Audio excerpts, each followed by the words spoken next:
충북도의회가 음주추태 논란으로 해외 연수를 전면 중단한 지 넉 달 만에 재개를 검토하고 있습니다. 제도를 보완해서라도 해외 연수는 꼭 가겠다는 건데 그렇게까지 가야겠냐는 비판도 적지 않습니다.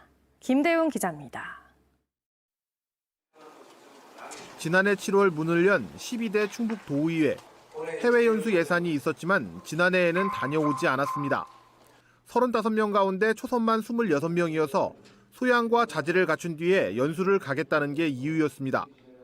그리고 지난 2월 많은 준비 끝에 첫 상임위가 해외 연수를 떠났습니다. 하지만 출발하는 비행기 안에서 박지원 도의원이 음주추태 논란을 일으켰고 아직 연수를 떠나지 않은 나머지 4개 상임위는 위약금을 물어가며 일정을 전면 취소했습니다. 이미 무리가 생긴 건 사실이고 그거에 대해서 이유를 떠나서 저희 입장에서는 저희가 자숙하는 모습은 필요하다고 생각해요. 충북도의회가 넉 달여 만에 다시 해외 연수를 재개하기로 했습니다. 상임위별로 떠나는 기존 방식 대신 정책 과제별로 정하고 의원 전체가 아닌 관심 있는 의원들만 지원하는 방식을 시범 도입하기로 했습니다.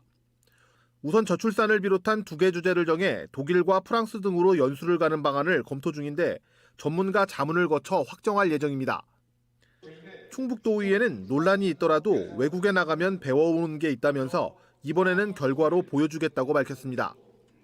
나가보면 사실상 그래도 배우는 게 많습니다. 근데 제가 제일 좀 속이 상한 부분이 단체장님들 가시면 그건 출장이고 우리 이렇게 의원들이 가면 꼭 이거를 외유로 보시더라고요. 넉 달 만에 자숙 기간을 끝내고 해외 연수를 재개하는 것에 비판도 적지 않습니다. 하반기에 관련 예산을 쓰려다 보니 충분히 검토하지 못하고 급하게 개선안을 마련했다는 겁니다.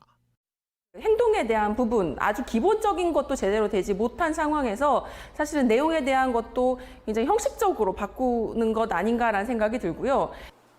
지방의회가 해외 연수를 갈 때마다 비판받았던 건 하루 이틀이 아니었습니다.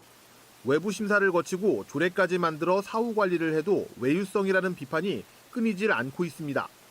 지방의원 스스로 자질을 갖추고 해외 연수 성과를 입증하지 못한다면 혈세 낭비라는 비판을 받을 수밖에 없습니다.